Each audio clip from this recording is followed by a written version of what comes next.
Hace un tiempo estaba con un ejecutivo de Amazon de muchos años en la compañía, con mucha historia, y me comentaba que claramente era visible, Amazon era muy bueno innovando las invenciones, ¿no? Seguramente todos acá, conocemos obviamente el e-commerce y otras innovaciones, la membresía Prime, el Kindle, AWS mismo, ¿sí? Todas invenciones de Amazon en el transcurso del tiempo.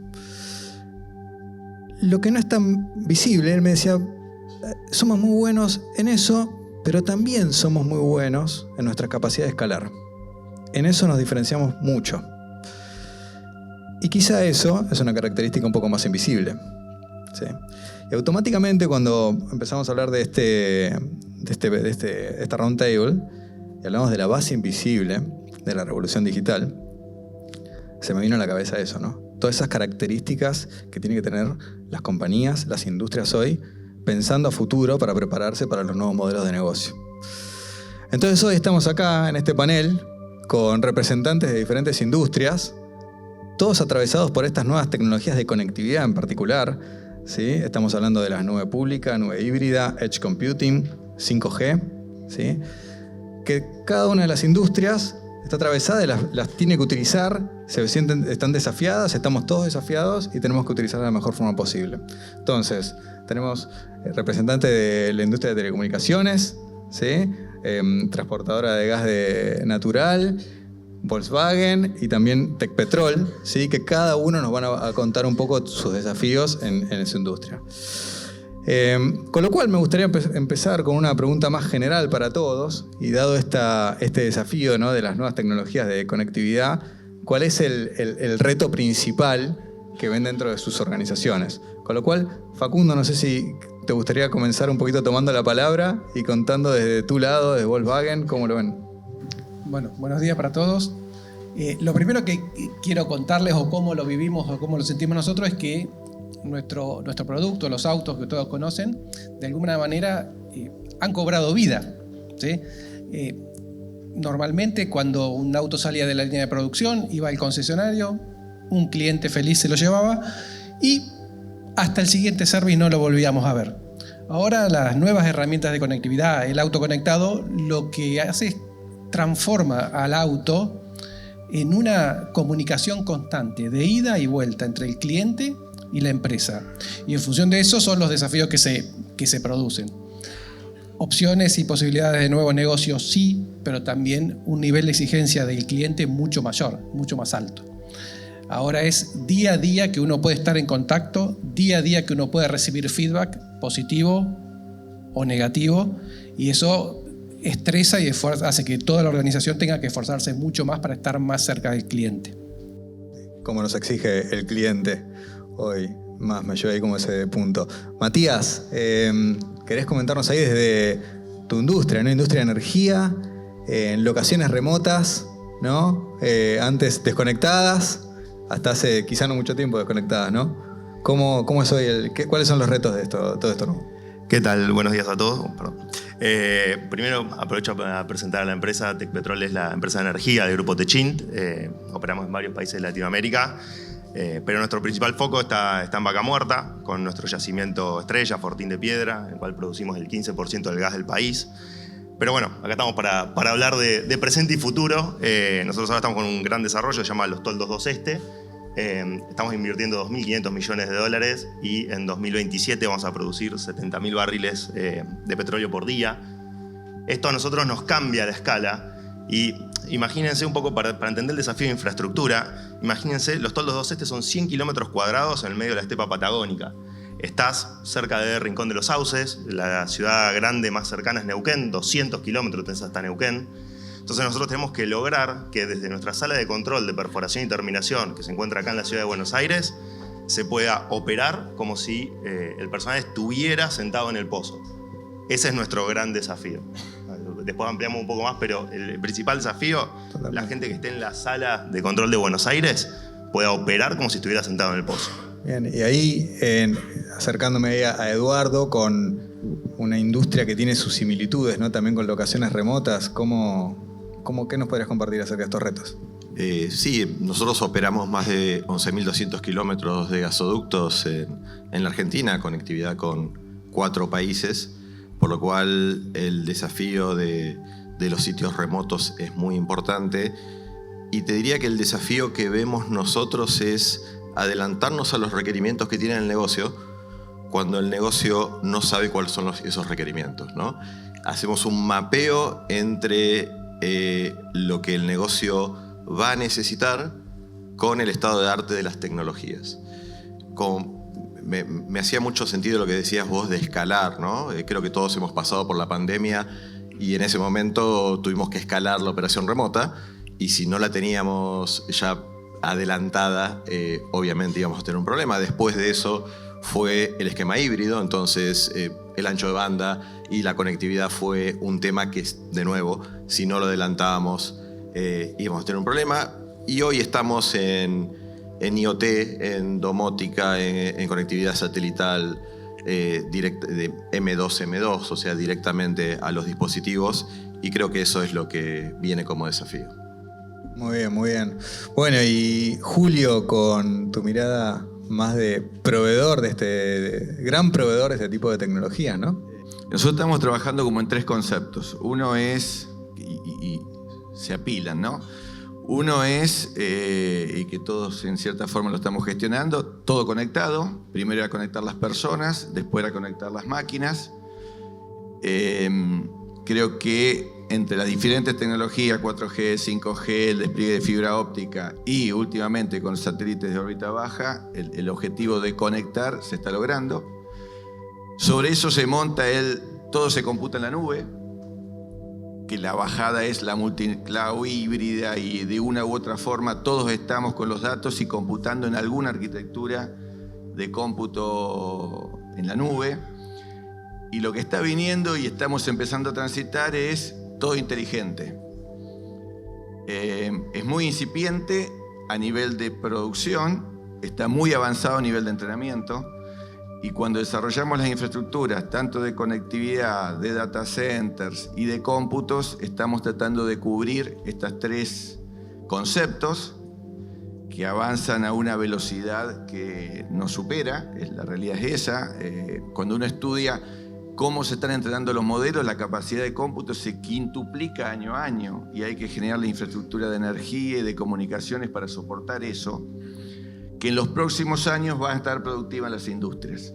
Es un gran desafío que básicamente implica mucha inversión en capacidad, mucho despliegue de infraestructura, mucho entrenamiento y certificación de capital humano, y poder estar lo más sintonizado con las últimas tendencias de forma tal que Argentina pueda operar estas capacidades desde la infraestructura argentina y no estar consumiendo desde países limítrofes como puede ser Brasil o Chile, donde están las grandes regiones de nubes, o directamente de Estados Unidos, porque a futuro todo lo que tiene que ver con las capacidades de transporte y los retardos de las conexiones va a ser imposible que podamos operar en países remotos con cómputos en países centrales. Un poco ese es el desafío que estamos gestionando. Muy bien, muy interesante. Me voy quedando con algunas palabras, ¿no? Esto de adelantarnos, ¿no? Adelantarnos a lo que puede venir, o estar preparados para lo que venga, ¿no? Y en base a todo esto, me gustaría quedarme un segundo ahí con vos, Julio, que comentabas, bueno, de todas estos desafíos o estas 3, digamos, pilares en los que se basan, que también dan todas estas oportunidades de tu lado de B2B, de modelos de negocio nuevos, modelos de negocios disruptivos hacia otras compañías, ¿no? Muchos de los cuales estamos por acá. Así que te quería consultar de eso, a ver qué nos puedes contar. Voy a tratar de no ser vendedor, así que sepan disculparme porque es de donde vengo. Pero nuestro desafío, y creo que todos lo vivimos así, es un trabajo colaborativo. No existe más el dueño que abarca toda la solución o que se trabaja en forma integral. Nosotros abordamos este trabajo como una especie de trabajo consultivo, donde está claramente el cliente en el centro, el ecosistema de partners que trae las distintas tecnologías y cómo eso se integra en un ecosistema de infraestructura para, de una forma u otra, integrar una diversidad tecnológica y de concepto en una solución llave en mano que le permita a los clientes. Hay un gran desafío y que ellos lo viven a diario. Las tecnologías tienen que estar construyendo negocio. O sea, una tecnología que no tiene impacto en el resultado del negocio es un laboratorio, se desconecta y no escala. Para que los tiempos de desarrollo y de puesta en producción y de impacto en el negocio de nuestros clientes sea corto, las áreas de IT, de tecnología, de innovación están construyendo la solución o mejorando los procesos productivos, y en esa misma mesa, en tiempo real, tiene que estar el ecosistema de partner con capacidad para llevar infraestructura y know-how y hacer que esta transformación digital que estamos hablando, que insisto, lo que vivimos hasta ahora no tiene ninguna referencia respecto a lo que viene cuando empecemos a desplegar Agéntica. Hoy incipientemente las empresas estamos utilizando lo que se llama modelos de inteligencia artificial generativa que colaboran con el humano, que aumentan la productividad, pero lo que se está entrenando hoy en estas grandes data centers de 500 megawatts es la Agéntica, que es lo que va realmente a transformar los modelos de negocio y en muchos casos reemplazar al humano, porque estamos teniendo resultados muy productivos. Entonces, orquestar toda esa capacidad de comunicación, de bajo retardo, alta capacidad, cómputo cercano al consumo,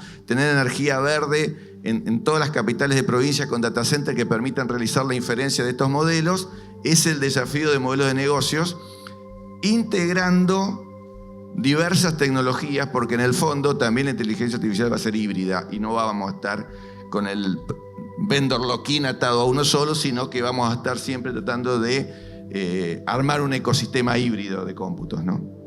Y en esto que comentabas antes de que es prácticamente imposible seguir el avance de la tecnología, como que mi reflexión es que todo lo que es agéntico, digamos, los agentes, inteligencia artificial, nos ayuda a poder estar más cerca, digamos, ¿no? Y a poder seguirle ese track.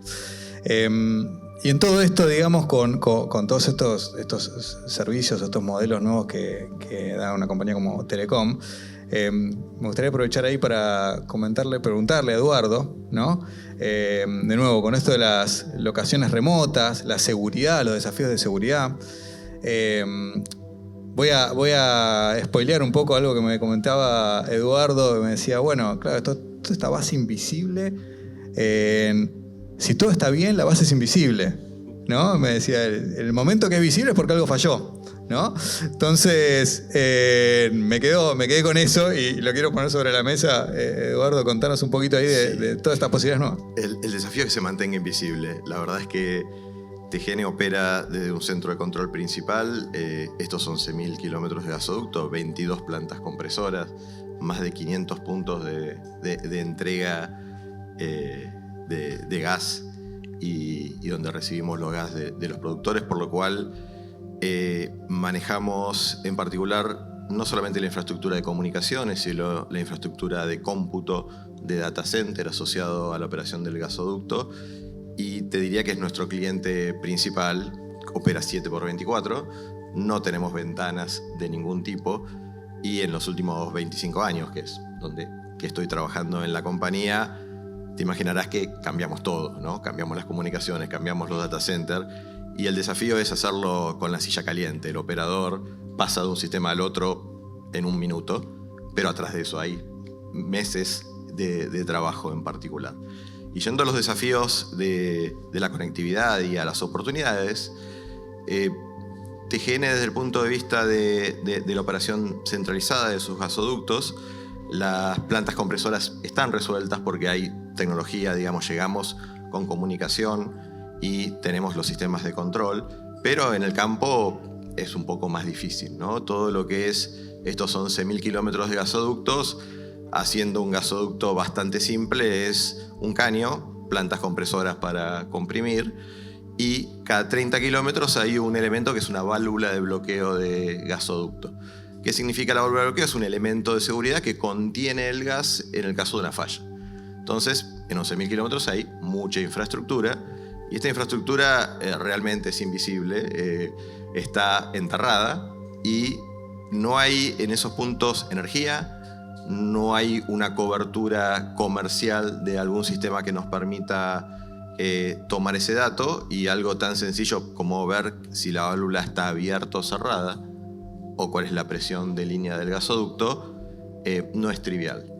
Y en esto de la tecnología, creo que IoT, que es un proyecto que estamos desplegando en este momento, tenemos como objetivo tener una cobertura total sobre la traza del gasoducto para sensorizar el caño, ¿no? En esto de, bien, no tenía posibilidades y ahora puedo, con un dispositivo que tiene una pila que dura 10 años, tener un estado de la válvula, y en este caso es más asociado a la seguridad, ¿no? Te decía que la válvula de bloqueo es un elemento de seguridad, y en esto del despliegue de la tecnología de IoT, en particular estamos haciendo un despliegue terrestre, pero ya viendo y trabajando con los proveedores de satélite de órbita baja para tener un producto que nos permita a nosotros tener esta telesupervisión y tener en cuenta que también que manejamos un área donde los riesgos son importantes. De hecho, estas válvulas de bloqueo están dentro de lo que es una atmósfera explosiva, una clasificación de área que hace que estos dispositivos de IoT tienen que ser muy específicos y muy asociados a la industria, y en este caso asociado a la seguridad, por lo cual este es el desafío que estamos encarando en este punto en particular, y esperamos que nos dé un salto de calidad en cuanto a la seguridad del gasoducto. Muy bien. La verdad que los números que voy escuchando, ¿no?, en cada uno son impresionantes. 11.000 kilómetros de gasoducto. Es pequeño despliegue, digamos. Bueno, Matías, problemática similar, pero ahí te quería preguntar un poquito más respecto a las locaciones remotas. Seguramente hay mucha analítica, monitoreo que tienen que hacer. Hay también temas de seguridad. Bueno, contanos de tu lado cómo ves estos desafíos y este modelo nuevo que puedan adoptar. Bueno, desde Tecpetrol nosotros vemos a la innovación como una oportunidad, una manera de optimizar y eficientizar nuestras operaciones, a la vez que subimos los estándares de seguridad de nuestras personas, ¿no? Nuestra industria es muy parecida a la de Eduardo, así que bueno, nos mantenemos más o menos en los mismos estándares y tenemos las mismas preocupaciones. Nosotros desde 2017 arrancamos con la sala de control, la Real Time Operation Center, es la primera sala de control en la industria, así que somos pioneros en eso. Y desde 2017 hasta ahora recorrimos un camino que nos lleva a que hoy la sala, que está ubicada en Buenos Aires, procesa 3 millones de datos por hora, provenientes de alrededor de 200 sensores que están en cada uno de los equipos. Y además, nosotros ahora desde la sala no solamente monitoreamos, sino que controlamos la operación. Entonces necesitamos que los operadores tengan ojos sobre el campo. Esto significa, para ponerlo en términos un poco más terrenales, hacer streaming en vivo 24/7, 365 días del año, desde una locación que es remota y además móvil, porque terminás de perforar y el perforador se mueve y tenemos que montar el set de grabación entero en la nueva locación. Esto almacenarlo y además aprovechar las capacidades de la tecnología que tenemos para hacer, edge computing básicamente. Lo que hacemos es video analytics y detectar anomalías o presencias desde algo sencillo, pero que aporta mucho a la seguridad, como puede ser detectar que una persona está caminando o yendo por un sector que no debe en un área clasificada como es una perforación o una terminación de un pozo. Este es el desafío que nos plantea operaciones, ¿no? Nosotros necesitamos esto. Bueno, de la infraestructura, ¿qué es lo que hacemos? Bueno, nos basamos principalmente en el mismo principio, que es la gestión del talento y la capacitación constante para implementar nuevas tecnologías en el área también nuestra de infraestructura, para monitoreo y operación de nuestras redes. De esta manera, la capacidad instalada que existe la hacemos más eficiente, porque al estar tan remoto no es que tenés capacidad infinita, entonces tenemos que gestionarla. Y además nos apoyamos en los partners y los distintos proveedores, los cuales muchas veces hacemos inversiones conjuntas para ampliar esta capacidad instalada, o nos acercan distintas tecnologías para hacer algunas pruebas de concepto y en caso obviamente de ser exitosas, de escalarlo, ¿no? Me quedé ahí también con la pregunta, ¿no? De qué se viene hacia adelante, ¿no? También con eso, Matías, ¿no? Porque te estás preparando. O sea, me imagino que de todo esto que comentabas hace unos años no lo podías hacer más de una de estas cosas. De estar monitoreando fue todo el tiempo. progresivo hasta que en un momento fue disruptivo, como todo. Nosotros hoy en Tecpetrol tenemos una visión de mediano plazo, si se quiere, llamamos Proyecto 2030, en el cual nosotros estamos viendo cómo va a ser el operador de 2030. Ese es un proyecto de operaciones, pero fuertemente integrado con toda el área de tecnología. Tenemos áreas conjuntas que trabajamos con ese objetivo. Entonces, nosotros esa visión la tenemos en un mediano plazo, si se quiere, hoy, pensando en 2027, los toldos operativos, 200 kilómetros de la ciudad de Neuquén, que esté 100% operativo, y cómo va a operarse o cómo va a gestionarse ese yacimiento en 2030, ¿no? Muy bien, sí, porque el futuro, como decíamos siempre, desde que empezamos, ¿no? Hay que estar preparándose para el futuro, así que... y ahí, Facundo, en tu industria ahí sí hay unas pequeñas distinciones, ¿no? Estás directamente con el cliente, nos contabas antes, ¿no? Que el cliente te exige más, te exige distinto. Necesitas tener, digamos, las latencias mínimas, los autos connected cars, ¿no? El manejo cada vez más inteligente. Bueno, ustedes deben estar viendo, ya contaste un poquito los modelos de negocio, profundizanos más en esos modelos que se vienen con todas estas tecnologías y cómo las van a explotar al máximo. Sí, lo primero es, si bien es una industria completamente diferente, un poco lo que fueron diciendo Julio, Eduardo y Matías también nos atañe. O sea, también tenemos autos en locaciones remotas. Tanto, seguramente al lado de cada yacimiento de Tecpetrol, tiene que haber una Amarok, no me cabe duda. Aunque la Amarok todavía no se conecta, la próxima generación sí lo va a hacer. Entonces, el mercado de vehículos conectados está creciendo y creciendo a pasos acelerados. Y eso nos pone primero en el desafío de la escalabilidad, ser capaces de tener esos vehículos conectados, poder capturar los datos que generan en tiempo real y con esos datos generar lo que serían los nuevos modelos de negocio. Antes que eso, estos nuevos datos o esta existencia de datos más frecuentes nos permiten potenciar los modelos de negocios actuales. ¿Sí? O sea, antes de salir a crear nuevos modelos de negocio, tenemos un campo enorme para hoy capturar valor del mercado. Lo que comenté antes, después que el auto sale del concesionario, rara vez vuelve antes de los 10.000 o 15.000 kilómetros. Si nosotros tenemos datos del vehículo, los clientes podemos inducirlos, ayudarlos, mostrarles que tienen ventajas de venir antes, porque tenemos productos, porque tenemos servicios, porque tenemos posibilidades. O sea, el negocio de postventa se potencia de manera automática.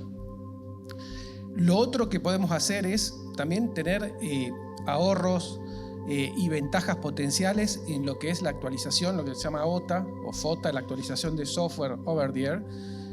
Y eso son cosas que hoy se hacen en la casa de los concesionarios. Hay que ir a que te enchufen el vehículo para decirte cuál es el estado o te haga una actualización de software, y muchas de esas cosas en un par de años se van a hacer de manera remota. O sea, ya como punto de partida en nuestro negocio actual tiene un potencial enorme de crecimiento. Además están los nuevos modelos, y los nuevos modelos se basan un poco en lo que decía Julio, en cuestiones de colaboración con otros. Volkswagen no es capaz de hacer todo. Nosotros hacemos autos, hacemos software para autos, pero los otros modelos de negocio que se pueden adherir a esto, funcionalidades en el infotainment, venta de otras cosas, posibilidades, esos seguramente lo vamos a ir haciendo con distintos partners que nos van a ir ayudando a que lleguemos a nuestro cliente con más variedad de servicios, más variedad de productos, para que podamos tener justamente esas nuevas líneas de negocio. Muy bueno el comentario, ¿no? Porque ya viene hace unos años y cada vez se pronuncia más esto de que los límites entre las industrias empiezan a correrse o a perder, que no se pueden distinguir, ¿no? Entonces, muy bueno. Trae a cambiar un poquito el ángulo. Hablamos de la base invisible, de la conectividad, modelos de negocio, pero hay una parte que es un poco más visible, que es el talento, ¿no? El talento, las personas, el talento que es muchas veces difícil conseguir y quizás a veces más difícil retener, ¿no?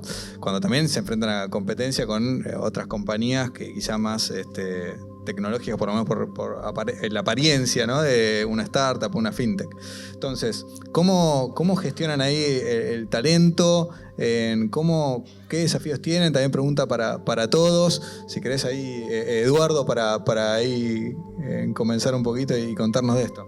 Tenemos programas de jóvenes profesionales, trabajamos con pasantías, con las universidades, y trabajar en operaciones genera un compromiso que es interesante. La verdad es que, por lo menos en las entrevistas donde yo la verdad que participo en la selección de mi equipo a todo nivel, lo que siempre le ofrecemos a los interesados en trabajar con nosotros es que no se van a aburrir, ¿no? Hay un rush de trabajar en esto, de mantener una operación 7x24 y en poder proponer cosas innovadoras que la verdad es que es muy interesante y tenemos un nivel de retención y de compromiso importante, ¿no? Tenemos un ambiente de trabajo muy sólido y con una misión. Y eso la verdad es que nos sirve como para traer talento y retenerlo. Muy bien, me llevo participación en las entrevistas cada vez más estructuradas que veo en el mercado. Y digamos que no se aburran, ¿no? Es súper importante. Ahí, Facundo, ¿qué nos podés del lado ahí de Volkswagen? También me gusta ahí mezclar un poco con otros perfiles. Sí, lo mismo que dijo Eduardo, pero antes que eso nosotros hacemos autos, como les dije antes, IT es un área de servicio, con lo cual no somos lo principal, ¿sí? Pero sin embargo sí, es invisible, mientras que todo ande, no somos lo principal, cuando deje de funcionar sí lo somos. Con lo cual hay dos campos de acción. Uno, cuáles son las políticas de retención de talento y adquisición de talento de la compañía, de la empresa en sí. El equipo de recursos humanos, la dirección, trabajan muchísimo en esa área. Certificamos Great Place to Work y un montón de otras actividades y beneficios para la gente. Pero en el área de IT en particular, creo que además de todas esas cosas que son necesarias, lo otro que hace falta es el desafío, la capacidad de generar que la gente no se aburra, tenga cosas nuevas para hacer, que sepa que dispone de la posibilidad de innovar, de experimentar aún a costa del fallo, a costa del error, y eso nos parece bueno, y eso hace que la gente quiera estar, quiera participar y quiera sumar valor, agregarse, sumarse a los proyectos, a las implementaciones. Así que es una mezcla. Buenas políticas de recursos humanos y desafío para la gente de Haití, ¿no? Sí, para mí me queda también la reflexión, ¿no? Porque el título de esto es La base invisible. Y decíamos que si funciona, sigue siendo invisible, en la que no funciona, se hace visible. Pero también está nuestro rol, y un poco el propósito de este panel es darle visibilidad, ¿no? Porque es clave, si no funciona, todos estos modelos de negocio que estamos hablando no empiezan, ¿no? Y también ahí decimos, bueno, sin internet ya sabemos hoy que no arrancamos, no empieza el día. Entonces, y todo esto va a empezar a pasar que sin Edge Computing, sin 5G, va a ser muy difícil arrancar también. Entonces, dentro de esa visibilidad ahí, también volviendo con tema de talento, Matías, contanos ahí la visión de ustedes. Bueno, me sacaste las palabras de la boca. O sea, es nuestro principal rol como líderes hacer que lo que es invisible no sea invisible. Con lo cual fomentamos mucho lo de la comunicación interna de qué es lo que hacemos. Mostramos indicadores, mostramos básicamente por qué funciona bien lo que funciona bien. Entonces ese es uno de nuestros roles principales. Y como te decía antes, para nosotros la gestión del talento es clave. Entonces, bueno, primero tenemos la parte de atracción de talento, tenemos la marca empleadora de Tecpetrol y bueno, obviamente el empuje del grupo Techint atrás es una marca que atrae, pero no solo por la importancia de nuestras operaciones o la importancia en la matriz energética, como te comentaba antes, 15% de gas del país lo producimos nosotros, sino que además tenemos distintos proyectos de innovación y como esto de la sala de operaciones, la nuestra fue la primera en toda la industria. Somos y reconocidos en la industria de la energía como una de las empresas más innovadoras. Entonces eso también te posiciona en un puesto, si se quiere, de privilegio en la atracción. Después tenemos la parte de retención de talento y desarrollo, que en tecnología los tiempos de onboarding son muy largos, porque por más que vos contrates a una persona con experiencia, primero la tenés que capacitar en cómo es tu arquitectura de red, tus tecnologías, cómo estás interconectado. Entonces, por más experiencia previa que traiga, tenés que capacitarlo y el onboarding es grande. Acá, bueno, nos focalizamos en los distintos ejes, como son capacitaciones, tanto, bueno, on-job training como capacitaciones formales, gestionales y técnicas. Después fomentamos mucho para lo que es desarrollo los movimientos, tanto rotaciones de funcionales como rotaciones geográficas. Y bueno, con feedback constante armamos los planes de desarrollo de cada uno de los colaboradores, ¿no? Y los vamos acompañando en todo el ciclo de vida. Bien, muy bien.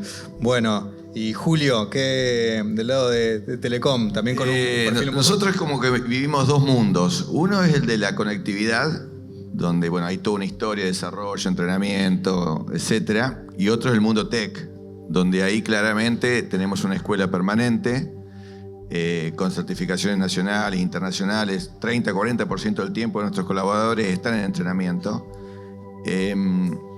Fue una decisión estratégica, decíamos, el mercado no puede alimentar la demanda de talento digital en arquitectos de datos, ciberseguridad, multicloud híbrida, o sea, son especializaciones relativamente nuevas, más las que se suman ahora con todo lo que es la inferencia y las herramientas de AI.